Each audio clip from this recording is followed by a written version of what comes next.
Bit-tema x'pajjiż tixtieq tħalli lil uliedek, tnieda d-dokument ta' qabel il-budget, ftit inqas minn xahar qabel jiġi ppreżentat il-budget għall-2022. Il-Ministru għall-Finanzi Clyde Caruana sostna li l-ambjent u s-saħħa se jkunu pilastri ewlenin fil-budget li se jressaq il-Gvern fil-11 ta' Ottubru.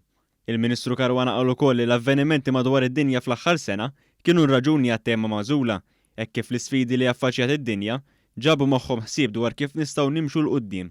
Spjega li wara dawn l-isfidi, Malta se toħroġ aktar b'saħħitha. Il-Ministru sostna li fil-waqt li pajjiżi oħra ħadnu strateġija ta' awsterità waqt il-pandemija, Malta investit fin-nies u minħabba dan, it-tkabbir ekonomiku ta' pajjiżna se jkun ferm ogħla minn diversi pajjiżi oħra fl-Unjoni Ewropea. Spjega kif din hija waħda mir-raġunijiet għalfejn Malta mhux se jollew it-taxxi, iżda madwar id-dinja, stati qed jibdew iħabbru li se jollu t-taxxi tagħhom.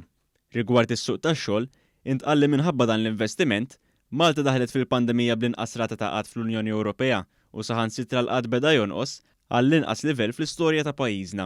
Il-Ministru għall-Finanzi qal li dawn iċ-ċifri għandhom jagħmlu lil kull wieħed u waħda minna kburin, hekk kif minkejja ċ-ċokon tagħna dan il-pajjiż irnexxielu jaqbes lil kulħadd.